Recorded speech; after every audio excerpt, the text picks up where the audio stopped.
Hello dear. इस video के अंदर मैं आपको मिसलेनियस एक्सरसाइज के जो क्वेश्चंस हैं उनके वीडियो सॉल्यूशंस देने वाला हूं। और ये जो मिसलेनियस एक्सरसाइज है इसके अंदर तरह तरह के क्वेश्चंस इसीलिए डाले गए हैं ताकि जो टाइम एंड वर्क है उसकी आपकी जो अंडरस्टैंडिंग है वो थोड़ी सी और स्ट्रेंथन हो सके। ठीक है। तो कभी कभी क्या किया गया है कि दो कंसेप्ट को मिलाकर कुछ क्वेश्चंस बनाए गए हैं, जैसे कि वेटेड एवरेज, एलिगेशन, इनको टाइम एंड वर्क के साथ मिक्स करके। तो ये इस पर्पज से बनाए हैं कि भाई आपकी दोनों टॉपिक की जो अंडरस्टैंडिंग है वो स्ट्रॉन्ग हो और आपको पता लगे कि जी हाँ, दो बेसिक्स कंसेप्ट को मिलाकर एक स्ट्रॉन्ग क्वेश्चन तैयार किया जा सकता है। और अगर हमें हर एक टॉपिक की जो विजुअलाइजेशन है वो कर रखी हो, अच्छे से समझ रखा हो, बार बार रिपीट कर रखा हो क्वेश्चंस को, तो डेफिनेटली हम टफ क्वेश्चंस को कर सकते हैं। और मैं ये भी उम्मीद करता हूँ कि आपने इन सारे क्वेश्चंस को खुद पहले ट्राई किया होगा अच्छे से, और जब नहीं निकले होंगे तब आप इसके सॉल्यूशन देख रहे होंगे, वही बेस्ट होगा आपके लिए। A tap produces pure milk at 6 liters per minute। ठीक है। Another tap produces water at 2 liters per minute। If both the taps are opened simultaneously to fill an empty tank, find the concentration of milk in the tank। तो देखो ध्यान से, हो क्या रहा है, हो ये रहा है कि यहाँ पर एक टैंक है और एक जो ये टैप है, ये टैप मिल्क डाल रहा है। इसके अंदर क्या डाल रहा है? मिल्क। कितना लीटर मिल्क? 6 लीटर पर मिनट। तो ध्यान से सुनिएगा, 1 मिनट के अंदर 6 लीटर। और एक और टैप है जो कि इसके अंदर पानी डाल रहा है। ठीक है। कितना पानी? 2 लीटर पानी 1 मिनट के अंदर। तो मेरी बात को ध्यान से सुनिएगा, ये 6 लीटर डाल रहा है, ये 2 लीटर डाल रहा है। ये जो मिल्क और ये जो वाटर वाला टैप है, जो दोनों नल है, ये दोनों साथ खोले गए हैं एग्जैक्टली। ये दोनों साइमल्टेनियसली काम कर रहे हैं, एग्जामिनर बोल रहा है। तो जितनी देर में यहाँ से 6 लीटर दूध पड़ेगा उतनी ही देर में यहाँ से 2 लीटर पानी पड़ेगा। मतलब कि हर 6 लीटर दूध के लिए अगर यहाँ पर 6 लीटर दूध अंदर गया है तो 2 लीटर पानी भी गया होगा। दोनों टैप इकट्ठे काम कर रहे हैं। तो आप ऐसे बोल सकते हो ना कि यहाँ पर हर 8 लीटर हर 8 लीटर लिक्विड में यहाँ पर 6 लीटर दूध है और 2 लीटर पानी है। अगले 8 लीटर के अंदर भी 6 लीटर दूध है और 2 लीटर पानी है। हालांकि दूध और पानी मिक्स होंगे, मैं ये नहीं बोल रहा कि अलग अलग पड़े होंगे, लेकिन क्या है, हर 8 लीटर के अंदर 6 लीटर दूध की मात्रा और 2 लीटर पानी की मात्रा है। क्योंकि ये और ये दोनों इकट्ठे चले हुए हैं। ये 1 मिनट के अंदर 6 लीटर दूध डाल देता है, ये 1 मिनट के अंदर 2 लीटर पानी डाल देता है। तो हर 1 मिनट में यहाँ पर 6 लीटर दूध पड़ता है और 2 लीटर पानी पड़ता है। तो कुल मिलाकर पूरे मिक्सचर में, क्योंकि हर मिनट के अंदर यहाँ पर 3 गुना दूध पड़ रहा है, आप देख पा रहे हो, यहाँ पर 3 गुना दूध पड़ रहा है पानी के कंपैरिजन में हर 1 मिनट में। तो चाहे ये 1 मिनट चले, 2 मिनट चले, 2.5 मिनट चले या 7.5 मिनट चले, जो दूध के गिरने की स्पीड है वो उससे 3 गुना है। या फिर कभी कभी आपको 3 गुना ना भी मिले तो हमें इस रेशियो पर भरोसा रखना है कि दूध और पानी जो इसके अंदर एंटर कर रहे हैं वो इस रेशियो में एंटर कर रहे हैं। कितनी भी देर तक इन दोनों नलों को चलाते रहो, दूध और पानी का यही रेशियो रहेगा। यानी कि मिल्क कितना रहेगा? मिल्क रहेगा 6 और पानी रहेगा 2। इस पूरे सॉल्यूशन के अंदर इस रेशियो में रहेगा, यानी कि 3:1 के रेशियो में रहेगा। और यहाँ पर ये पूछ क्या रहे हैं? यहाँ पर ये पूछ रहे हैं कि भाई दोनों टैप्स ने जब इस टैंक को भर दिया तो मिल्क की कंसंट्रेशन, दूध की कितने प्रतिशत मात्रा होगी? तो भाई दूध होएगा हर एक 4 यूनिट में से 3 यूनिट, यानी कि 3/4, यानी कि 75%। ऑप्शन 1। ये तो बिल्कुल बेसिक सी अंडरस्टैंडिंग थी। ये सबसे पहला जो क्वेश्चन है बिल्कुल बेसिक सा आपको दिया गया कि ये थोड़ी सी नलों के अंदर दूध और पानी आए, बिकॉज जनरली ऐसा क्वेश्चन एसएससी में आपका एग्जामिनर नहीं पूछेगा। तो फिर तो ये इररिलेवेंट हो गया। नहीं, ये इररिलेवेंट बिल्कुल भी नहीं है। इररिलेवेंट वो होता है जब जानबूझ के आउट ऑफ कॉन्टेक्स्ट क्वेश्चन बनाया जाता है। तो ये आउट ऑफ कॉन्टेक्स्ट नहीं है। जो मिक्सर एंड एलिगेशन है वो वाली अंडरस्टैंडिंग भी आपके एग्जाम में आती है। ठीक है। तो ये आपके कंसेप्ट्स को स्ट्रॉन्ग करेगा और डेफिनेटली आपको फायदा देंगे ये वाले क्वेश्चन। तो एक बार ये क्वेश्चन आप ट्राई करो, अगर पहले कर चुके हैं तो भी अभी ट्राई करो, अगर पिछला क्वेश्चन देखा है तो। An inlet tap which produces pure milk can fill an empty tank in 12 hours। ठीक है। Another tap which produces water can fill the same tank in 48 hours। If the milk producing tap is opened first and the water tap is also opened after 4 hours। तो देखो बिल्कुल basic सा question है। पहले क्या होता था, tap ए होती थी, टैप बी होती थी, एक 12 घंटे में भरती थी, एक 48 घंटे में भरती थी। तो हम देख लेते थे कि टैप ए ने कितने यूनिट भरा, टैप बी ने कितने यूनिट भरा। तो यहाँ पर बस दूध और पानी आ गया, कुछ फर्क नहीं हुआ खास, ठीक है। तो देखो उसी तरह से हम टोटल जो टैंक की कैपेसिटी है उसको 12 और 48 का जो एलसीएम है वो मान लेंगे, यानी कि 48 यूनिट्स। तो जो मिल्क वाली टैप है वो 1 घंटे के अंदर कितने यूनिट भरेगी, 12 घंटे में 48 यूनिट, यानी कि 1 घंटे के अंदर 4 यूनिट दूध डाल देती होगी। और जो वाटर वाली टैप है वो 48 घंटे में 48 यूनिट भरती है, यानी कि 1 घंटे में 1 यूनिट। वही बेसिक अंडरस्टैंडिंग है। अब एग्जामिनर ने किया क्या है, एक बार वो देख लेते हैं। एग्जामिनर ने ये किया है कि भाई, अरे भाई, हाँ जी, एग्जामिनर ने ये किया है, if the milk producing tap is opened first and the water tap is also opened after 4 hours, कि स्टार्टिंग के 4 घंटे के अंदर उसने मिल्क प्रोड्यूसिंग टैप को खुला रखा है, दूध वाली टैप को, तो कितने यूनिट दूध डाल दिया होगा। तो यहाँ पर दूध वाली टैप ने कितना दूध डाल दिया होगा 4 घंटे के अंदर। यहाँ पर तो हमने 1 घंटे का रखा था कि 1 घंटे में इतने इतने यूनिट दूध और पानी डाल रहे हैं, तो भाई 4 घंटे में 16 यूनिट दूध यहाँ पर डाल दिया होगा। उसके बाद मिल्क और वाटर दोनों टैप खुली हैं, और अब देखो यहाँ पर अगर 16 यूनिट दूध डल गया है तो टोटल 48 यूनिट कैपेसिटी है, तो 48 में से 16 गए 32 यूनिट्स, 32 यूनिट अभी बचा हुआ है। तो अब ध्यान से देखिएगा, क्योंकि अब यहाँ पर मिल्क और वाटर दोनों खुल चुके हैं। तो अब आप एक तो ये देख सकते हैं, देखो इसको करने के कई तरीके हैं। एक तरीका तो ये है, वो मैं आपको बता देता हूँ, फिर दूसरा बताऊंगा। देखो पहला तरीका ये है यूनिट्स निकालने का कि भाई जो मिल्क और वाटर दोनों मिलकर अब 5 यूनिट फिल कर देती होंगी, दोनों पाइप मिलकर, ठीक है। तो 32 यूनिट को कितने घंटे में भरेंगे, तो 32/5 इतने घंटे में भरेंगे। तो मतलब कि 32/5 घंटे ही मिल्क वाली चली और 32/5 घंटे ही ये वाटर वाली चली, दोनों चल रही है।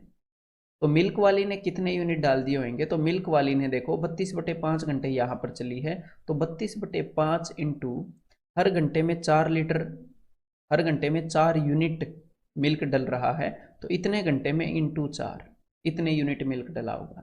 तो हमें एक बात पता है, देखो ध्यान से, कि स्टार्टिंग में जो मिल्क है वो 16 यूनिट था, और बाद में जो मिल्क है वो इतने यूनिट और डल गया, और टोटल जो हमारे पास कैपेसिटी है वो 48 यूनिट है। तो हम इजीली बता सकते हैं कि दूध कितने प्रतिशत है। इन दोनों को जोड़ेंगे, इन दोनों को, और डिवाइडेड बाई 48, देख लेंगे कि ये 48 का कितना परसेंट है। तो एक तो ये तरीका है। अदरवाइज अब मैं आपको एक और तरीका बताता हूँ, ये बिल्कुल बेसिक तरीका हो गया, मैं आपको एक और तरीका बताता हूँ अच्छे वाला। तो देखो जो कि पिछला जो क्वेश्चन है इससे पहले वाला, उसकी अंडरस्टैंडिंग पर आधारित होगा, तो वो क्वेश्चन भी आपने देखना जरूरी है, ठीक है भाई। और अदरवाइज वैसे भी समझ सकते हो, ऐसी बड़ी बात भी नहीं है। तो अब देखो ध्यान से कि इसके अंदर हुआ क्या था, कि स्टार्टिंग में 16 यूनिट दूध जो है वो यहाँ पर 4 घंटे के अंदर भर दिया है पहली पाइप ने। उसके बाद मिल्क और वाटर ये दोनों पाइप चली हैं। तो मैंने पिछले क्वेश्चन के अंदर आपको एक अंडरस्टैंडिंग बताई थी क्या, कि अगर 2 पाइपें इकट्ठी चल रही हो ना, मिल्क और वाटर, या कैसी भी हों, एसिड और पानी, कोई भी 2 पाइपें इकट्ठी चल रही हों साइमल्टेनियसली, इकट्ठी यहाँ पर स्टार्ट की गई और यहाँ तक लगातार चलती रही, तो इस दौरान तो दोनों पाइपें चल रही हैं, तो इनकी जो भी एफिशिएंसी है, मान लो पहली वाली पाइप 4 यूनिट डाल रही है और दूसरी वाली पाइप 1 यूनिट डाल रही है, तो बस उसी रेशियो में मिल्क और वाटर ये डाल पाएंगे, क्योंकि पहले वाली पाइप दूसरी वाली का 4 गुना लिक्विड उसके अंदर डाल रही है, और ये जितने टाइम के लिए चली ये भी उतने टाइम के लिए चली, ठीक है। तो इसका मतलब क्या है, इसका मतलब ये जो 32 यूनिट है इसमें मिल्क और वाटर का रेशियो 4:1 रहेगा, ठीक है, क्योंकि मिल्क वाली जो है वो उसके कंपैरिजन में 4 गुना लिक्विड डाल रही है, तो और दोनों बराबर टाइम के लिए चली है। तो मिल्क और वाटर का रेशियो, अब आप क्या कर सकते हो, मेरी बात को ध्यान से सुनो। अब हम यहाँ पर यूज़ कर सकते हैं मेरे भाई वेटेड एवरेज। कैसे, देखो एक तो हमारे पास पहले वाली सिचुएशन है, पहले वाली सिचुएशन के अंदर मिल्क जो है उसका क्या रेशियो है, रेशियो इन द सेंस कितने परसेंट है वो। तो आप बोलोगे कि भाई परसेंटेज की क्या बात है, मैं क्या कर रहा हूँ, ये पहले वाली सिचुएशन जो 4 घंटे की है और ये दूसरे वाली सिचुएशन ये जो बाकी कुछ घंटे की है, इन दोनों को मिलाकर मैं ये देख रहा हूँ कि यहाँ पर कुछ दूध है और यहाँ पर कुछ दूध है, इनको मिलाकर दूध कितना होगा। क्लियर है, मैं बस ये देख रहा हूँ। तो अब देखो ये जो पहले वाली सिचुएशन है इसमें मिल्क है जी 100%, सारा ही दूध है, और जो दूसरे वाली सिचुएशन है इस दौरान जब दूध और पानी उसके अंदर मिले तो वहां पर दूध का परसेंटेज है कितना 4/5, यानी कि 80%। क्लियर है? तो देखो स्टार्टिंग में 16 यूनिट दूध के हैं। 16 यूनिट किस चीज़ के हैं? दूध के हैं, क्योंकि स्टार्टिंग में जो भी यूनिट पड़े वो सारे दूध के पड़े हैं। और ये जो 32 यूनिट है इनके अंदर दूध है 80%। तो देखो अगर आपसे कोई ये बेसिक क्वेश्चन पूछे कि 16 लीटर दूध को एक 32 लीटर ऐसे मिक्सचर में मिलाया गया जिसके अंदर 80% दूध है, तो फाइनली दूध कितने परसेंट होगा? तो वेटेड एवरेज का बिल्कुल बेसिक क्वेश्चन नहीं हो गया? आप ऐसे नहीं करोगे। 16 into 100 plus 32 into 80 divided by total कितना हो गया? 16 प्लस 32 48। ऐसे ही करोगे ना बिल्कुल बेसिक। तो वही काम यहाँ पर हम करने वाले हैं, ठीक है। और वेटेड एवरेज के अंदर आपने ये भी जाना होगा कि भाई हमें एग्जैक्ट क्वांटिटी लेने की ज़रूरत नहीं होती। अगर हम सिर्फ रेशियो ले लें कि भाई किस रेशियो में मिला रहे हैं तो वो भी एनफ होता है। तो 16 एकम 16 और 16 दूनी 32, ठीक है। तो देखो एक यूनिट अगर 100% मिल्क वाले मिक्सर की 2 यूनिट 80% मिल्क वाले मिक्सर में मिलाई जाती हैं तो फाइनली दूध कितना होता है? तो 1 इंटू 100 प्लस 2 यूनिट 80% वाले की divided by 1 plus 2, total 3 unit हो गई। तो ये आंसर क्या हो गया? ये आंसर हो गया भाई 260/3, यानी कि 3 8 24, 3 6 18, 2/3, यानी कि आंसर इज ऑप्शन 1। और यहाँ पर मैंने परसेंटेज ली है, तो परसेंटेज लेनी ज़रूरी नहीं है, मैंने आपको वेटेड एवरेज में बताया भी है। वेटेड एवरेज और एलिगेशन दोनों के अंदर आप परसेंटेज भी ले सकते हो, फ्रैक्शन भी ले सकते हो, आपकी मर्जी है। जो भी क्वेश्चन आपको अलाउ करे वो लेके आप कर सकते हो, ठीक है। तो भाई अब ये क्वेश्चन ट्राई करो अगर पिछले की एक्सप्लेनेशन आपने देखी है। A tap which can fill an empty tank in 20 hours produces 80% concentrated milk. एक बार इन क्वेश्चंस के अंदर इस चीज़ को भूल जाया करो कि कितना दूध और कितना पानी में प्रोड्यूस कर रही है। एक बार इस चीज़ को भूल जाओ, ठीक है। सिर्फ इस पे ध्यान रखो कि एक जो टैप है वो 20 घंटे में भरती है और दूसरी टैप है वो 30 घंटे में भरती है, ठीक है। तो हमने टोटल कैपेसिटी टैंक की कितनी मान ली? 60 यूनिट। 30 और 20 का एलसीएम 60 यूनिट। तो जो पहली टैप है मैंने इसको मान लिया कि भाई फर्स्ट टैप, तो फर्स्ट टैप 20 घंटे में 60 यूनिट भर देती है, तो 1 घंटे के अंदर 3 यूनिट। और जो दूसरी टैप है सेकंड टैप, वो 2 यूनिट भरती होगी, ठीक है। इतना इतना पानी ये 1 घंटे के अंदर फिल कर देते हैं। अब आगे देखते हैं। देखो अब एग्जामिनर ने क्या बताया है, if both the taps are open simultaneously, कि दोनों जो टैप हैं वो लगातार खुली थी। मतलब जो फर्स्ट वाली टैप थी वो भी खुली थी, जो सेकंड वाली टैप थी वो भी खुली थी लगातार। तो देखो भाई जब दोनों टैप लगातार खुली हों, मैंने आपको पहले ही बताया साइमल्टेनियसली चल रही हों, जितनी देर के लिए फर्स्ट टैप चली उतनी देर के लिए सेकंड टैप चली, तो चाहे ये 1 घंटा चलें या 1 मिनट चलें, चाहे ये 1 घंटा चलें या 1 मिनट चलें, तो जो भी इनके मिक्सर का रेशियो होगा फाइनली वो किसके बराबर होगा? वो उसके बराबर होगा कि ये वाली टैप जो है वो कितने परसेंट वाला मिक्सर दे रही है, ये वाली टैप जो है वो कितने परसेंट वाला मिक्सर दे रही है, 1 मिनट के अंदर और 1 घंटे के अंदर बराबर होगा, ठीक है। इसको मैं थोड़ा और अच्छे से एक्सप्लेन करता हूँ। देखो मान लो ये जो पहली वाली टैप है ये 3 यूनिट पानी डालती है और ये दूसरी वाली 2 यूनिट, ये 3 यूनिट मिल्क डालती है। फिर से समझा रहा हूँ, ठीक है। मान लो ये 3 यूनिट मिल्क डालती है और ये 2 यूनिट पानी डालती है 1 घंटे के अंदर। मैं ये इमेजिनरी सिचुएशन क्रिएट कर रहा हूँ आपको समझाने के लिए। तो 1 घंटे के अंदर यहाँ पर मिल्क कितना हो जाएगा? मिल्क हो जाएगा 3 यूनिट और वाटर कितना हो जाएगा? 2 यूनिट, क्योंकि 1 घंटे में 3 यूनिट मिल्क डालेगी, ये 2 यूनिट पानी डालेगी। तो दोनों अगर 1 घंटे चलते रहें तो ये होएगा। अगर दोनों 10 घंटे चलते रहें तो 30 यूनिट मिल्क हो जाएगा, 20 यूनिट पानी हो जाएगा। और अगर दोनों 100 घंटे चलते रहे तो 300 घंटे, तो 300 यूनिट मिल्क हो जाएगा, 200 यूनिट पानी हो जाएगा। तो कुल मिलाकर जब दोनों टैप चल रही हैं तो चाहे वो 1 घंटे चले, 10 घंटे चले या 100 घंटे चले, तो मिल्क और वाटर का रेशियो बराबर होगा, है, क्योंकि वो सेम रेशियो के अंदर उसके अंदर ऐड कर रही है ना, जो भी उनकी स्पीड है। अगर बीच में एक आधी बंद कर दी जाए, एक आधी नई टैप आ जाए तो कुछ गड़बड़ होएगा। तो यहाँ पर हमें ये देखने की ज़रूरत नहीं होती कि भाई कितनी देर में टैंक फुल हुआ, ना ना ना ना। तो जो भी ये 1 घंटे में काम कर रही है वैसा ही काम ये 10 घंटे में करेंगी, वैसा ही काम 7 घंटे में करेंगी, ठीक है। तो हम 1 घंटे वालों को ही यूज करके निकाल सकते हैं, ये मैं आपको समझाना चाह रहा था। तो अब देखो तो यहाँ पर हो क्या रहा है, यहाँ पर जब भी 3 यूनिट फर्स्ट वाली टैप से निकलेंगे उतनी ही देर में 2 यूनिट सेकंड वाली टैप से निकलेंगे, ठीक है। तो जब भी 3 यूनिट, अब मैं 80% और 60% को खेल में लेके आ रहा हूँ, तो जब भी अपने टैंक के अंदर 3 यूनिट 80% दूध के पड़ेंगे, उतने ही टाइम में यहाँ पर 2 यूनिट 60% दूध के पड़ जाएंगे। फिर जब 3 यूनिट 80% दूध के पड़ेंगे, फिर 2 यूनिट 60% दूध के पड़ जाएंगे। तो कुल मिलाकर 80% और 60% वाला जो मिक्सर है वो 3:2 के रेशियो में मिला हुआ है। हर 3 यूनिट 80% दूध वाले के लिए 2 यूनिट 60% दूध वाला मिक्सर है। तो ओवरऑल क्या परसेंटेज हो जाएगी, तो फिर से आप वेटेड एवरेज यूज कर लोगे कि 3 पार्ट की कंसंट्रेशन 80, 3 × 80 प्लस 2 × 60 डिवाइडेड बाई 3 और 2 5। तो इस 5 से मैं इसको कैंसिल आउट कर दूँ, 5 दूनी 10, 5 दूनी 10, तो ये आ गया भाई 16 × 48 प्लस 6 चौके 24। ठीक है, तो ये क्या हो गया 60 और 12 72%, यानी कि आंसर क्या हो गया option 3। Tap A produces 80% concentrated milk and can fill an empty tank in 20 hours. Tap B produces 60% concentrated milk and can fill the tank in 30 hours. ठीक है, कोई दिक्कत नहीं है। तो यहाँ पर अब हम क्या करें, टोटल टैंक की जो कैपेसिटी है उसे 60 यूनिट मान लेते हैं। तो टैप ए जो है वो 20 × 60 3 यूनिट भर रही है। टैप बी जो है वो 30 दूनी 60 2 यूनिट भर रही है हर 1 घंटे के अंदर। अब आगे देखते हैं इन्होंने क्या किया। Tap A opened first and tap B also opened after 5 hours. तो इसका मतलब स्टार्टिंग के 5 घंटे के लिए सिर्फ टैप ए चली है और उसके बाद टैप ए और टैप बी चली हैं दोनों। ठीक है, अब इन्होंने क्या बताया कि भाई फाइनली दूध की कंसंट्रेशन कितनी होगी। तो कोई दिक्कत नहीं है, देखो हम सारी बातों को फॉलो करते हैं। सबसे पहले तो आप ये देखो कि भाई टैप ए ने यहाँ पर 5 घंटे के अंदर कितनी यूनिट भरी है।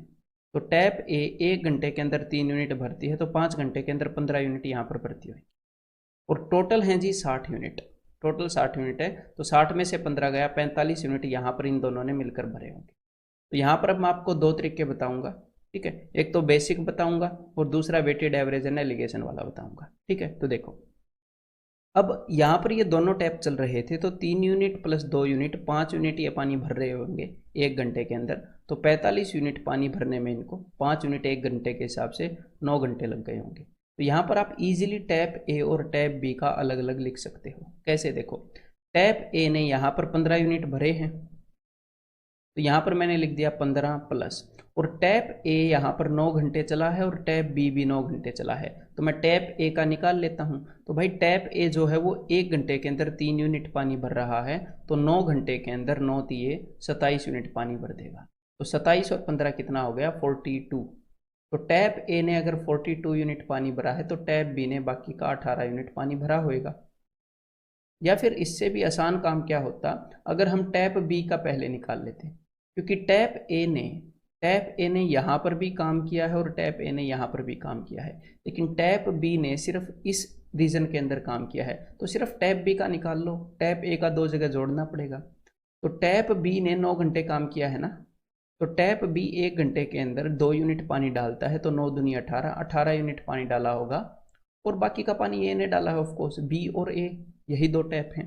तो 60 में से 18 गए 42 यूनिट। तो अब सिंपल सी बात हो जाती है कि टैप ए जो है उसके अंदर 80% दूध था और टैप बी के अंदर 60% दूध था। तो टैप ए यानी कि 42 यूनिट। तो अब यहाँ पर क्वेश्चन ये हो गया कि 42 यूनिट पानी वो है जिसके अंदर 80% दूध है, और 18 यूनिट पानी वो है जिसके अंदर 60% दूध है। इन दोनों को मिलाने पर फाइनली कितने प्रतिशत दूध वाला मिक्सर बनेगा। तो देखो भाई ये चीज़ हमने समझी है कि एक्चुअल कितना मिलाया मैटर नहीं करता, सिर्फ रेशियो। अगर हम रेशियो से भी काम चला सकते हैं, तो 6 × 7 = 42, 6 × 18, तो 7 यूनिट 80 वाले के, तो 7 × 80 प्लस 3 × 60 डिवाइडेड बाई 7 प्लस 3 10। तो मैं 10 से इनको डिवाइड कर रहा हूँ, 0 से 0 गया, तो 6 × 18 प्लस 8 × 7 = 56, तो 60 और 14 कुल मिलाकर 74% दूध हो जाएगा इस मिक्सर के अंदर। क्लियर है। तो एक तो ये तरीका बिल्कुल बेसिक है और इजी है। बेसिक को आप ये मत समझा करो, कभी कभी जब मैं बेसिक बोलता हूँ तो मैंने देखा है स्टूडेंट ये सोचते हैं कि बेसिक का मतलब लेंदी है, बेसिक कन्वेंशनल का मतलब लेंदी हो जाता है। बेसिक्स का मतलब है कि भाई जड़ रूट, समझ रहे हो, जो बिल्कुल बेसिक अंडरस्टैंडिंग वाला है। हाँ, कभी कभी लेंदी हो जाता है, लेकिन ये नहीं है कि बेसिक्स का मतलब लेंदी है। बेसिक्स का मतलब ये है जो बिल्कुल बेसिक तरीका है, जिस हम अंडरस्टैंडिंग की जड़ से, जहाँ से हमने समझना शुरू किया था, उससे मैं आपको बता रहा हूँ। अब देखो दूसरा तरीका क्या है। दूसरा तरीका ये है, यहाँ पर आप ये देख लेते। अब यहाँ पर तो बेसिक वाला बिल्कुल ईजी था। दूसरा तरीका ये था कि यहाँ पर आप ये देख लेते कि भाई जो टैप ए है वो 5 घंटों से चल रहा था, तो 5 घंटों में इसने 15 यूनिट यहाँ पर भरे होंगे, और यहाँ पर टोटल कितने यूनिट हो गए, यहाँ पर टोटल 45 यूनिट हो गए। 60 में से 15 गए 45 यूनिट। तो उसमें से देखो, उसमें से ये जो टैप ए है इसने 3 यूनिट भरे हैं हर घंटे में, और इसने हर घंटे में 2 यूनिट भरे हैं। यानी कि टैप ए है, अगर उसने 3 यूनिट भरे हैं तो टैप बी ने 2 यूनिट भरे हैं। तो टैप ए और टैप बी का जो मटेरियल है इन 45 यूनिट के अंदर, इनका जो मिक्सचर है वो 3:2 के अंदर है। तो यहाँ पर आप क्या कर सकते हो, जस्ट आपकी सोच को डेवलप करने के लिए मेथड बता रहा हूँ। अदरवाइज ये मेथड इस क्वेश्चन को करने में अच्छा नहीं रहेगा, जो मैं पहले मेथड बता चुका हूँ वो अच्छा रहेगा। ठीक है, तो देखो, तो यहाँ पर आप क्या कर सकते हो कि भाई टैप ए और टैप बी का जो मटेरियल है वो 3:2 में है। तो 3 पोर्शन है 80% वाले के, 2 पोर्शन है 60% वाले के। तो आपको ओवरऑल इसका परसेंटेज पता लग जाएगा मिल्क का, कि 3 × 80 + 2 × 60 डिवाइडेड बाई 5। ठीक है, तो यहाँ पर आपको 45 यूनिट के अंदर दूध कितना है वो परसेंटेज पता लग जाएगा। जी हाँ, पता लग जाएगा। और 15 यूनिट के अंदर दूध कितना है वो परसेंटेज पता लग जाएगा, वो तो हमें पता ही है। 15 यूनिट के अंदर यहाँ पर ये जो है, यहाँ पर सिर्फ टैप ए चला था, तो यहाँ पर 80% दूध है, तो यहाँ पर दूध 80% है। यहाँ का आप इस फॉर्मूले से निकाल लोगे वेटेड एवरेज से, तो ओवरऑल देखो 15 यूनिट में इतना परसेंट, 45 यूनिट में इतना परसेंट, फिर से वेटेड एवरेज निकाल लगाओगे और फिर से आंसर आ जाएगा। तो कुल मिलाकर जस्ट मैं ये बता रहा हूँ, देखो वेटेड एवरेज ऐसे भी लग सकता है। अदरवाइज बेस्ट मेथड क्या रहेगा, जो मैंने इससे पहले आपको बताया है। There are 2 inlet taps X and Y. If the mouth of each tap is circular, but the radius of cross section of tap X is twice to that of Y. तो मेरी बात को ध्यान से सुनो। पाइप जो है वो इस फॉर्म में होती है, इस फॉर्म में। ठीक है, एक दूसरी पाइप है, मान लो वो ये है। तो पाइप के ऊपर ये जो है ये क्या है, ये एक सर्कुलर फिगर होती है, सर्कुलर फिगर होती है, ये सर्कल होता है। तो अगर मैं आपको ये बोलता हूँ ना कि इस सर्कल का जो रेडियस है उस रेडियस को हमने डबल कर दिया, तो जब आप रेडियस को डबल कर देते हो ना भाई, r से 2r कर देते हो, ध्यान से देखिएगा, जब आप रेडियस को 1 से 2 कर देते हो तो जो एरिया है वो 1 से 4 हो जाता है, क्योंकि एरिया के ऊपर रेडियस के अंदर जो भी बदलाव आता है उसका स्क्वायर बदलाव आता है। अगर आप रेडियस को 3 गुना कर दोगे तो एरिया 3 × 3 = 9, 3 का स्क्वायर 9 गुना हो जाएगा। अगर आप रेडियस को 1.5 गुना कर दोगे, पहले के कंपैरिजन में 3/2 टाइम्स कर दोगे, तो एरिया 9/4 टाइम्स हो जाएगा। अगर रेडियस का रेशियो एक सर्कल में और दूसरे सर्कल में 4:5 है दोनों सर्कल में, तो दोनों सर्कल के एरिया का रेशियो 16:25 होएगा। ये हम ज्योमेट्री के अंदर करने वाले हैं। ठीक है, तो यहाँ पर अब मैं यहाँ पर क्यों बता रहा हूँ, क्योंकि किसी भी पाइप के अंदर से कितना पानी निकलेगा ये डिपेंड करता है कि उस पाइप का ये जो एरिया ऑफ क्रॉस सेक्शन है, ये एरिया ऑफ क्रॉस सेक्शन का क्या मतलब है कि पाइप कितनी चौड़ी है, तो इस एरिया पर डिपेंड करता है कि कितना पाइप निकलेगा। अगर बिल्कुल पतली सी पाइप है तो उसके अंदर से थोड़ा सा पानी निकलेगा।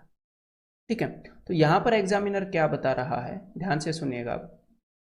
यहाँ पर एग्जामिनर आपको बता रहा है कि हमारे पास एक पाइप X है, एक पाइप Y है। तो जो पाइप X का, यहाँ पर अब मैं लिखूंगा कि भाई कौन सी पाइप की कितनी एफिशिएंसी है, कि कौन सी पाइप कितना पानी निकाल सकती है। ठीक है, देखो कि but the radius of cross section of tap X is twice to that of tap Y। तो जो टैप X का जो रेडियस है ना, रेडियस टैप Y के कंपैरिजन में डबल है। तो मैंने अभी अभी आपको बताया कि पानी जो है वो रेडियस पर डिपेंड नहीं करता, रेडियस के डायरेक्टली प्रोपोर्शनल नहीं है। पानी डायरेक्टली प्रोपोर्शनल है कि भाई यहाँ पर ये जो एरिया है, ये जो पूरा एरिया है ये कितना है। तो देखो अगर टैप X का रेडियस 2 गुना है तो इसके कंपैरिजन में एरिया कितने गुना होगा, 4 गुना। मैंने बताया था रेडियस जितने भी गुना होगा एरिया उसका 4 गुना होगा। तो बस मैं ये समझ डेवलप कर रहा हूँ इस क्वेश्चन के थ्रू। ठीक है, बस एक बार ये समझ आ गई समझ में, बस वो एनफ है। तो इसका मतलब अगर टैप वाई 1 यूनिट पानी प्रोड्यूस करेगा तो टैप एक्स, अगर टैप वाई के अंदर से 1 यूनिट पानी निकलेगा तो टैप एक्स के अंदर से 4 यूनिट पानी निकलेगा, क्योंकि उसका ये जो मुंह है वो 4 गुना बड़ा है उसके कंपैरिजन में। एक बात तो ये हो गई। तो एक तो कितना पानी निकलेगा वो डिपेंड करता है पाइप का मुंह कितना बड़ा है, दूसरा उस चीज़ पर भी डिपेंड करता है कि पानी की स्पीड कितनी है। हाँ भाई, अगर किसी पाइप के अंदर पानी आ रहा है 10 किलोमीटर पर आवर की स्पीड से और किसी पाइप के अंदर आ रहा है 600 किलोमीटर पर आवर की स्पीड से, आपने आग बुझाने वाली गाड़ियां देखी हैं कितनी स्पीड से पानी फेंकती हैं, और एक आपके घर की मोटर है, तो इन दोनों को कंपेयर करोगे, अगर सेम मुंह वाला पाइप भी ले आओगे तो आग बुझाने वाले की पाइप जो है वो ज़्यादा पानी फेंकेगी, क्योंकि पानी की स्पीड ज़्यादा है उसमें। तो दूसरा कितना पानी निकलेगा किसी पाइप से किसी नल से डिपेंड करता है कि भाई पानी की स्पीड कितनी है। तो अब दूसरी चीज इन्होंने क्या बताई है, the speed of water flow through tap X is twice to that of tap Y. तो टैप एक्स के थ्रू जो स्पीड है यहाँ पर स्पीड भी डबल है भाईजान की। अच्छा, तो मतलब डबल स्पीड से पानी आ रहा है, तो अगर टैप वाई 1 यूनिट पानी निकालता है तो वो 2 यूनिट पानी निकालेगा। तो कुल मिलाकर इन दोनों फैक्टर्स के कारण टैप एक्स जो है वो अगर 8 यूनिट पानी निकालेगा तो टैप वाई बेचारा 1 यूनिट पानी ही निकाल सकता है खुद में से। अब तक हमें क्या पता लगा, हमें ये पता लगा, इन बातों को हम डायरेक्टली भी देख सकते थे। अब देखो, अगर आपको ये कंसेप्ट पहले से पता होता तो जब हम क्वेश्चन पढ़ते हैं तो क्या पता लग जाता है। देखो, the mouth of the each tap is circular but the radius of cross section of X is twice to that of Y. अच्छा, एक्स का रेडियस डबल है यानी कि एरिया 4 गुना होता, तो मैं ऐसे लिख देता सीधा, टैप वाई अगर 1 यूनिट निकालेगा तो टैप एक्स 4 यूनिट निकालेगा। The speed of water flow through tap X is twice. अच्छा, टैप एक्स के थ्रू स्पीड भी डबल है तो मैं इसको 4 को डबल कर देता कि अब तो ये 8 गुना, कि टैप वाई अगर 1 यूनिट पानी निकालता है तो टैप एक्स 8 यूनिट पानी निकालता है। If tap X alone can fill an empty tank in 9 hours. और ये जो टैप अकेला है ये किसी टैंक को टैप एक्स 9 घंटों में भर देता है। तो देखो, 1 घंटे में 8 यूनिट भरता है तो 9 घंटे में 8 नहीं में 72 यूनिट भरता होगा, यानी कि टोटल टैंक की कैपेसिटी 72 यूनिट है। और अब ये लोग ये पूछ रहे हैं कि एक्स और वाई दोनों मिल जाएं तो कितने घंटों में भरेंगे। तो दोनों मिलके 1 घंटे में 9 यूनिट भरते हैं, तो 72 यूनिट को भरने में भाई साहब 8 घंटे ले लेंगे। तो आंसर क्या हो जाएगा, ऑप्शन 3। अब इसी समझ को आपने इस क्वेश्चन के अंदर यूज करना है, ठीक है, इसीलिए इतने अच्छे से बताई है। तो बताओ एक बार इसको सॉल्व करके, वो क्वेश्चन देखा है तो पिछला। There are 2 inlet taps X and Y, the mouth of each tap is circular but the radius of cross section of tap X is 50% more than that of tap Y. तो देखो भाई, यहाँ पर ये क्या बता रहे हैं कि टैप एक्स और वाई है और टैप एक्स का जो रेडियस है क्रॉस सेक्शन का वो 50% ज़्यादा है, यानी कि अगर टैप वाई का रेडियस 2 है तो टैप एक्स का रेडियस 3 है। रेडियस की बात कर रहे हैं यहाँ पर, लेकिन एक्चुअल में जो पानी है वो किस चीज़ पर डिपेंड करता है, वो तो रेडियस पर डिपेंड नहीं करता, वो तो एरिया के डायरेक्टली प्रोपोर्शनल होता है। तो देखो भाई, अगर y का रेडियस 2 है तो x का रेडियस 3 है, और अगर y का रेडियस तो y का एरिया कितना हो जाएगा, 2 दूनी 4, x का एरिया क्या हो जाएगा, 3 3 9। तो अगर y 4 यूनिट पानी निकालता है तो x 9 यूनिट पानी निकालेगा। लेकिन यहाँ पर बात रुकी नहीं, आगे इन्होंने क्या बताया, the speed of water flow through tap X is twice to that of tap Y. और टैप एक्स के थ्रू जो पानी की स्पीड है वो भी डबल है, तो भाई इंटू 2, डबल यूनिट निकालेगा। तो यहाँ पर इनके यूनिट्स का रेशियो आपको पता लग गया ना, 18 और 4। तो मैं एक बार इसको कैंसिल आउट कर लूँ, 2 एकम 2, 2 दूनी 4। तो यहाँ पर हमें पता लग गया कि अगर टैप वाई 2 यूनिट पानी निकालेगा तो टैप एक्स 9 यूनिट पानी निकालेगा। इन्होंने इनकी एफिशिएंसी बताने के लिए ये स्टेटमेंट बताई है। अब आगे क्या बोल रहे हैं देखो, आगे इन्होंने बोला if tap X produces milk and tap Y produces water. ये जो टैप एक्स है ये मिल्क निकालती है और ये पानी निकालती है, ठीक है। मतलब कि हर 1 घंटे के अंदर या 1 मिनट के अंदर, कुछ भी टाइम लगा लो, जितनी देर में टैप वाई 2 यूनिट पानी निकाल देगी उतनी ही देर में टैप एक्स 9 यूनिट दूध निकाल देगी, उतनी ही देर में एग्जैक्टली। तो what will be the concentration of milk in the tank when it is full. तो देखो सिंपल सी बात है, जितनी देर में 9 यूनिट मिल्क के पड़े उतनी ही देर में 2 यूनिट पानी के पड़े। तो हर 11 यूनिट के अंदर 9 यूनिट मिल्क है और 2 यूनिट पानी है। तो मिल्क कितना है, 9/11। और जब भी नीचे 11 होता है तो 9 का टेबल आपको याद करना है, 9 में 81.81%। तो आंसर क्या हो गया, option 4। Tap A produces pure milk at 5 litres per minute tap B produces water at 2 litres per minute. ठीक है, तो टैप ए की अब की बार तो इन्होंने सीधी सीधी स्पीड बता दी ना कि टैप ए जो है वो 5 लीटर डालेगा 1 मिनट में, और टैप बी जो है, और ये भी बता दी कि भाई पहले वाला टैप जो है ये मिल्क डालता है। ठीक है, ये मिल्क डालता है, ये वाला टैप पानी डालता है 2 लीटर पर मिनट के हिसाब से। चलो, tap A is opened first and tap B is opened after 10 minutes. तो ध्यान से देखिएगा, यहाँ पर समझने की कोशिश कीजिएगा, बहुत ही मस्त क्वेश्चन है ये। देखो कि क्या हुआ, टैप ए को स्टार्टिंग में खोला गया 10 मिनट के लिए, तो 10 मिनट के लिए सिर्फ यहाँ पर टैप ए चल रहा है, और उसके बाद टैप ए और टैप बी दोनों चल रहे हैं। ठीक है, तो ऐसा करने के कारण क्या हुआ, ऐसा करने के कारण ये जो पूरी सिचुएशन चली, इसके अंदर मिल्क और वाटर का जो रेशियो है वो 3:1 हो गया। ये जो पूरा मामला चला, स्टार्टिंग के 10 मिनट मैंने माना कि सिर्फ दूध पड़ा था, यहाँ पर क्या था, यहाँ पर सिर्फ मिल्क पड़ा था। ठीक है, लेकिन ये जो पूरी सिचुएशन चली इसके अंदर क्या हुआ, मिल्क और वाटर का रेशियो 3:1 हो गया। तो अब देखो भाई ध्यान से कि स्टार्टिंग के 10 मिनट में सिर्फ टैप ए चला था, टैप ए चला था, और यहाँ पर सिर्फ क्या गया था, यहाँ पर सिर्फ मिल्क गया था। और 10 मिनट के अंदर कितना मिल्क गया था, 1 मिनट के अंदर 5 लीटर दूध प्रोड्यूस करता है ये, 1 मिनट के अंदर 5 लीटर दूध। तो 10 मिनट के अंदर यहाँ पर 50 लीटर क्या था, 50 लीटर दूध था, 50 लीटर मिल्क था यहाँ पर। ठीक है जी, इस टाइम के दौरान 50 लीटर दूध प्रोड्यूस हुआ क्योंकि टैप ए चला था 10 मिनट के लिए। अब देखते हैं हम अगले टाइम में क्या हुआ। यहाँ पर टैप ए और टैप बी दोनों चले थे, चाहे कितनी भी देर के लिए चले हों वो फर्क नहीं पड़ता, जितनी देर में टैप ए 5 लीटर दूध निकालती है उतनी देर में टैप बी 2 लीटर पानी निकालती है। तो यहाँ पर ये जितनी भी देर के लिए चले हों, लेकिन हमें ये पता है कि अगर मिल्क 5 यूनिट था, 5 लीटर था, तो पानी 2 लीटर था उसकी जगह पे, यानी कि मिल्क और वाटर का रेशियो 5:2 है। अब ध्यान से देखो हुआ क्या है, मैंने इन चीज़ों को ऐसे क्यों लिखा है वो अब आपको अच्छे से पता चलेगा। देखो लाल और ग्रीन में क्यों लिखा है कि यहाँ पर ये जो लाल वाली सिचुएशन है, यहाँ पर हुआ क्या, यहाँ पर एक सिचुएशन है, यानी कि स्टार्टिंग के ये जो सिचुएशन है पहले वाली, इसके अंदर दूध की परसेंटेज कुछ और है, और ये जो दूसरी सिचुएशन है इसके अंदर दूध की परसेंटेज कुछ और है, और इन दोनों को मिलाकर दूध की परसेंटेज क्या है, 3:1 इस रेशियो में है, दूध की परसेंटेज कुछ और है। यहाँ पर मैं क्या बोल रहा हूँ कि पहले वाली सिचुएशन के अंदर दूध कितना है। एग्जामिनर कई बार ये बोलता है ना आपको कि एक मिक्सर है उसके अंदर दूध 20% है, दूसरे मिक्सर के अंदर दूध 30% है, दोनों को मिलाकर दूध 22% हो गया। तो यहाँ पर वही चीज़ दी गई है। देखो पहली वाली सिचुएशन में दूध कितना है ये बता दिया, पूरा तो दूध है ना 100%, सारा ही दूध है, ये चीज़ बता दी।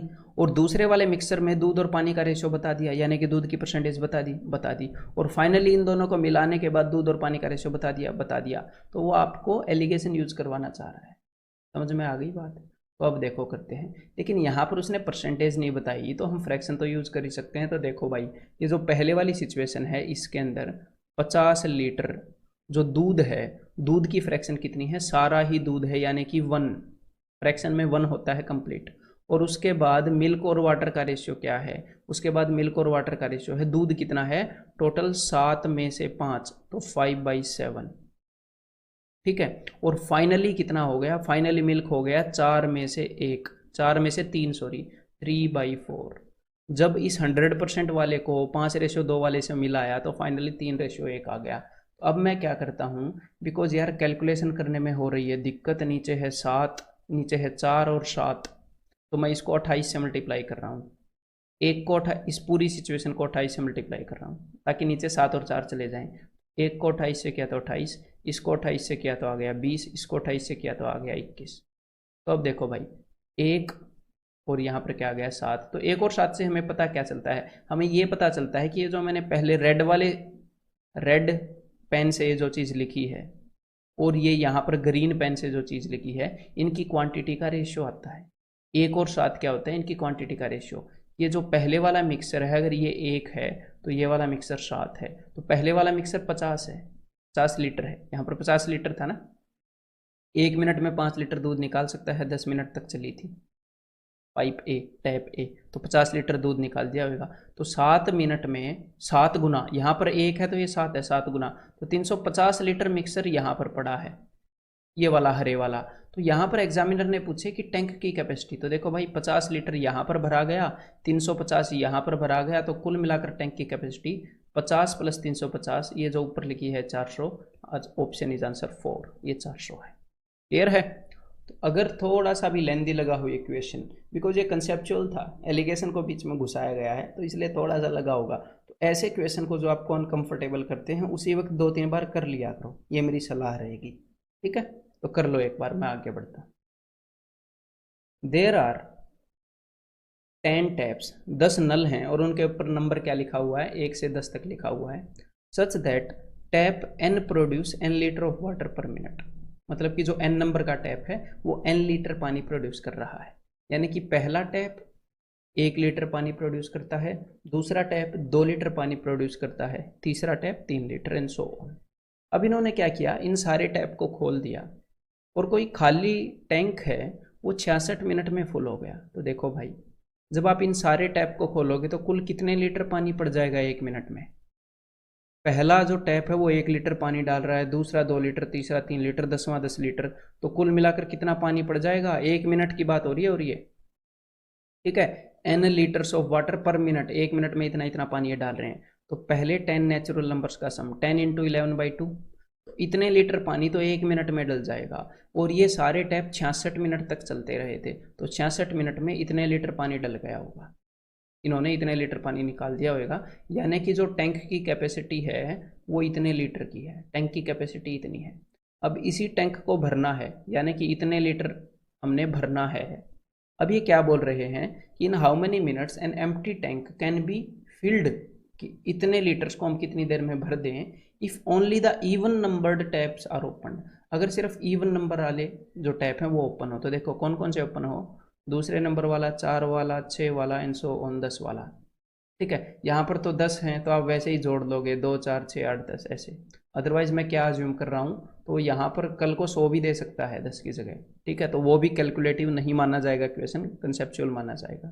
तो देखो दूसरे वाला टैप 2 लीटर पानी डाल रहा है, चौथे वाला 4 लीटर, छठे वाला 6 लीटर। तो मैं यहाँ पर 2 कॉमन ले रहा हूँ, तो 1 + 2 + 3 5 तक, यही हमने जोड़ना है ना। तो देखो ये क्या हो जाएगा, 5n × n+1, 5 + 1/2 और बाहर इंटू 2 है। समझ में आ गई बात। मतलब मैं ये फॉर्मूला इसलिए बता रहा हूँ कि कल को 10 की जगह बड़ी वैल्यू भी आ जाए, अगर 10 तक क्वेश्चन आएगा तो ये फॉर्मूला लगाने की जरूरत नहीं है आपको यहाँ पर। ठीक है, फिर तो बेसिक आप वैसे ही जोड़ लोगे, 2 4 6 8 10 को। तो यहाँ पर क्या हुआ, कुल मिलाकर आंसर आ गया जी 30।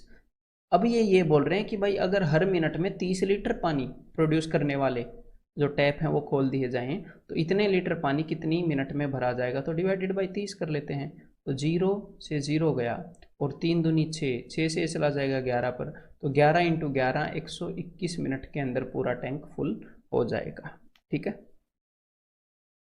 If 2 pipes function simultaneously, a tank is filled in 12 hours. One pipe fills the tank 10 hours faster than the other. तो ये क्या बोल रहे हैं, एक पाइप जो है वो टैंक को दूसरी पाइप से 10 घंटे जल्दी भरती है, यानी कि 10 घंटे कम समय लेती है। तो यहाँ पर जो इस तरह के क्वेश्चन है ना, कई कम समय लेती है, ज़्यादा समय लेती है, इनके लिए एक डेफिनेट फॉर्मूला भी प्रोड्यूस किया जा सकता है, कोई बड़ी बात नहीं है।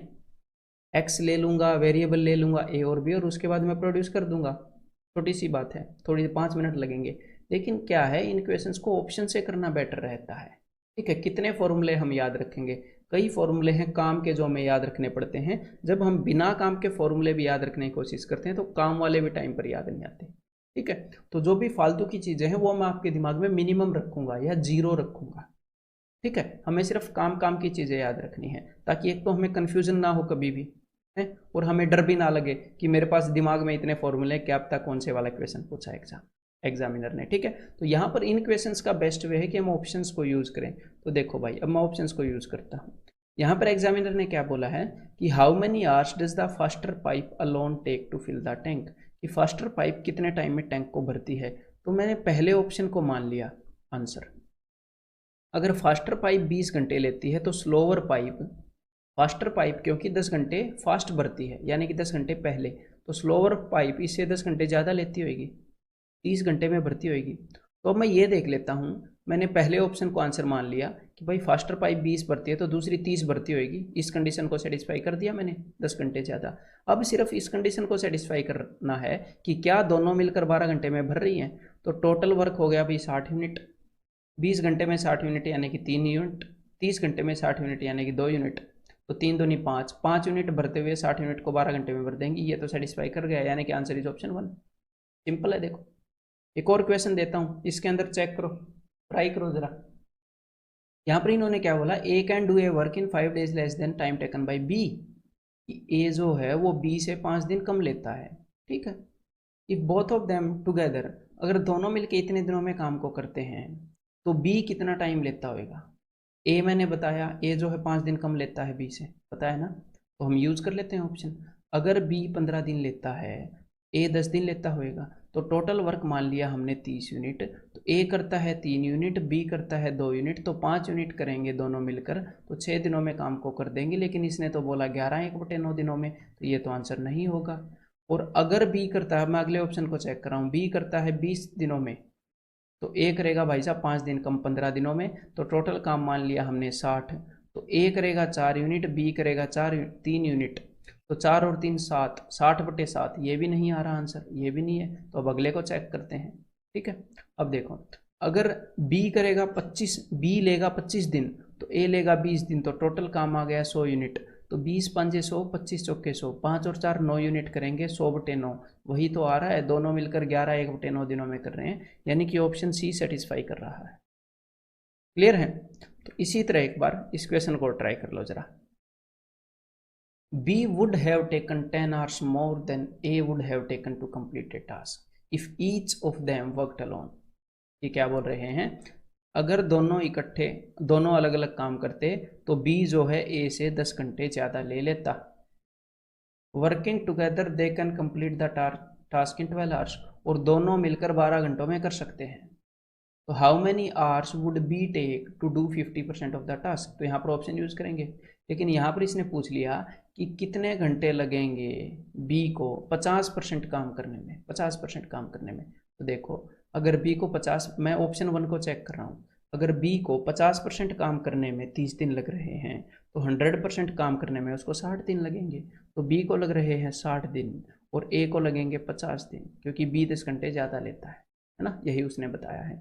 तो टोटल काम हो गया यहाँ पर जी 300, तो 50 छिक्के 60 5 6 और 5 11 यूनिट करेंगे, तो 300/11 टाइम ले लेंगे। लेकिन यहाँ पर उसने बताया है 12 घंटे ले रहे हैं, तो ये तो नहीं है जी। अगला चेक करते हैं। तो यहाँ पर आपकी कैलकुलेशन, ये तो बेसिक कैलकुलेशन है ना, यहाँ पर ऐसा तो कुछ है नहीं 236 × 187 आ गया, बेसिक सी कैलकुलेशन है, ये फास्ट होनी चाहिए आपकी। और ये कैलकुलेशन फास्ट करने के लिए आपको हड़बड़ा कर कैलकुलेशन करने की जरूरत नहीं होती, शांत दिमाग से करो। देखो जैसे मैं कर रहा हूँ, 15 दूनी 30, 30 क्यों किया ये तो पता है ना, 50% काम करने के लिए 15 दिन ले रहा है वो, पूरे काम करने के लिए 30, तो बी 30, तो ए 20, टोटल 60, 20 3 60, 3 30 दूनी 60, 5 से उसको करूँगा डिवाइड तो आएगा 12, यानी कि आंसर इज ऑप्शन बी, क्योंकि 12 ही आना था। तो हमने बिल्कुल शांति से चलना है, बस सिचुएशन एक बार अच्छे से समझ में आई हुई हो, फिर शांति से चलकर भी हम फास्ट ही रहते हैं। 2 workers A and B working together complete a job in 5 days, ठीक है। If A worked twice as efficiently as he actually did and B worked 1/3 as efficiently as he actually did, the work would have been completed in 3 days। तो देखो basic सी बात क्या है, ए और B किसी काम को 5 दिनों में कर सकते हैं, और अगर वो अपनी एफिशिएंसी को थोड़ा ऊपर नीचे करें, पता नहीं इन्होंने क्या किया है, थोड़ा सा चेंज किया है, तो वो 3 दिनों में करते हैं। तो मैं क्या करता हूँ, एक सिचुएशन के अंदर वर्क हो रहा है 5 दिनों में, दूसरी सिचुएशन के अंदर वर्क हो रहा है 3 दिनों में, ठीक है। यहाँ पर पहली सिचुएशन है, यहाँ पर दूसरी सिचुएशन, तो मैंने कुल मिलाकर टोटल वर्क मान लिया 15 यूनिट, 5 और 3 का एलसीएम, ठीक है। अब देखो, पहले वाली सिचुएशन में जो काम हो रहा था 15 यूनिट मैंने मान लिया ना, पहले वाली सिचुएशन में 5 दिनों में हो रहा था, तो पहले वाली सिचुएशन में कितने यूनिट काम हो रहा था, 5 × 15, रोज 3 यूनिट। लेकिन पहले वाली सिचुएशन में मैंने मान लिया कि ए जो है वो नॉर्मली ए यूनिट काम करता है एक दिन में, और बी नॉर्मली बी यूनिट काम करता है। पहले वाली सिचुएशन में ए और बी नॉर्मली काम कर रहे थे, यानी कि एक दिन में ए यूनिट ए कर रहा था, बी यूनिट बी, ए + बी आ गया 3 यूनिट, है ना। पहले वाली सिचुएशन में रोज 3 यूनिट काम हो रहा था। और दूसरे वाली सिचुएशन में 3 दिन में काम निपट गया था, यानी कि रोज 5 यूनिट हो रहा था, 3×5 = 15। लेकिन दूसरे वाली सिचुएशन में जो ए है वो ए यूनिट काम नहीं कर रहा, ये बोल रहे हैं इफ ए वर्कड ट्वाइस, वो 2 यूनिट काम कर रहा है रोज, और बी जो है वो 1/3 एफिशिएंसी से काम कर रहा है, यानी कि b/3 यूनिट रोज कर रहा है। तो देखो भाई सिंपली यहाँ पर वो क्या चाह रहा है, आपकी इक्वेशन की नॉलेज को चेक करना चाह रहा है। अब मैं क्या करूँगा, अब मैं मन ही मन में ऊपर वाली सिचुएशन को 1/3 कर दूंगा, क्योंकि मुझे क्या निकालना है, मुझे निकालना है कि ए को कितने दिन लगेंगे, तो मैं बी को ख़त्म करूँगा यहाँ पर। ठीक है, मैं यहाँ पर ऑब्वियसली बी को ख़त्म करना चाहूँगा और ए का निकालना चाहूँगा। और ऊपर वाली सिचुएशन को जैसे ही मैं 1/3 करूँगा मन ही मन में, यहाँ पर ऐसे सोचा जा सकता है, यहाँ पर क्या आ जाएगा, 3 से 3 कैंसिल, सिर्फ 1 बच जाएगा। और ऊपर वाली सिचुएशन को मैं नीचे वाली में से घटाऊंगा, तो 2a - 1/3a। तो देखो 2 - 1/3 क्या होता है, 3 दूनी 6, 6 में से गए 5/3a। b/3 - b/3 खत्म, 5 यूनिट माइनस 1 यूनिट = 4 यूनिट। तो a की वैल्यू क्या आ गई, a की वैल्यू आ गई इंटू 3/5, यानी कि 12/5 यूनिट। यानी कि a जो है वो रोज 12/5 यूनिट करता है। तो यहाँ पर मुझे ये बताओ कि 15 यूनिट करने में कितना टाइम लेगा, तो 15 / 12/5, 3 चौके 12, 3 पंजे 15, यानी कि 25/4, यानी कि 6 1/4 दिन लेगा। और आंसर क्या हो जाएगा, option B. A tank has a leak which would empty the completely filled tank in 10 hours। तो लीक 10 घंटे में कंप्लीटली, लीक जो है वो 10 घंटे में खाली कर देता है। Okay, if the tank is full of water and A tap is opened which admits 4 litre of water पर मिनट इन द टैंक। अगर जो टैंक है वो पानी से भरा है और एक और टैप खोल दिया जाए, मतलब कि एक तो लीक भी हो रहा है और एक और टैप भी खुला है, उस केस में क्या होता है, वो 4 लीटर ऑफ वाटर पर मिनट डालता है। एक बार इसको भूल जाओ, इसके अलावा सिचुएशन को समझते हैं। मतलब कि लीक भी हो रहा है पानी, टैंक पूरा भरा है और टैप भी खोल दिया जाए, तो लीक को 15 घंटे लग जाते हैं। मतलब तो भी लीक हो ही जाता है, तो 15 घंटे लग जाते हैं इस काम को होने में, टैंक को खाली होने में। तो पूरे टैंक की कैपेसिटी मैंने 30 यूनिट मान ली है। ठीक है, तो देखो लीक जो है 10 × 30, तो 3 यूनिट खाली कर रहा होगा 1 घंटे में। और जो लीक और टैंक का, ये लीक और ये टैप का जो कॉम्बिनेशन है, ये सिर्फ 2 यूनिट खाली कर रहा है, यानी कि इनका कॉम्बिनेशन सिर्फ 2 यूनिट खाली कर पा रहा है। लीक से 3 यूनिट खाली हो रहे हैं, माने कि ये जो टैप है ये 1 यूनिट पानी भर रहा है। लीक जो है वो तो 3 यूनिट पानी निकाल रहा है, लेकिन ऊपर से जो टैप है वो 1 यूनिट पानी डाल देता है यहाँ पर। तो कुल मिलाकर 2 यूनिट ही नेट का नुकसान होता है 1 मिनट के अंदर, जो कि ये आया है 1 घंटे के अंदर। ठीक है, तो इससे हमें ये पता लगा है कि ये जो टैप है ये 1 घंटे के अंदर, यहाँ पर घंटों की बात हो रही है, 1 घंटे में 1 यूनिट पानी निकालता है। तो देखो मतलब कि 1 यूनिट पानी निकालता है ये कितनी देर में, 1 घंटे में। यहाँ पर एग्जामिनर ने क्या बताया था, अभी इसको देखते हैं कि भाई साहब ये जो टैप है ना, ये 4 लीटर ऑफ वाटर पर मिनट निकालता है, 4 लीटर ऑफ वाटर पर मिनट। तो देखो अगर 1 मिनट के अंदर ये 4 लीटर पानी निकाल रहा है, तो इंटू 60, 1 घंटे के अंदर ये 4 × 60 इतना पानी निकालेगा।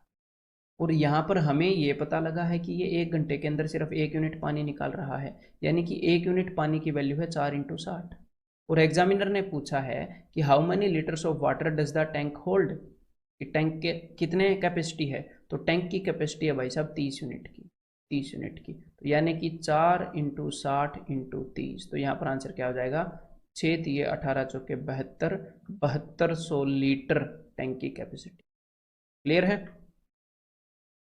20 man completed A work in a certain time. तो देखो भाई ये जो क्वेश्चन है इसके अंदर अगर मैं आपको एक बात बताऊं, ध्यान से सुनिएगा, अवेयरनेस लेवल हाई करके। अगर मैं आपको ये बताऊं कि 20 बंदे किसी काम को कुछ दिनों में कर सकते हैं, और जब 40 बंदों ने उस काम को किया तो उन्होंने 50% टाइम सेव कर लिया, तो आप क्या बोलोगे, मैंने आपको क्या इन्फॉर्मेशन दी।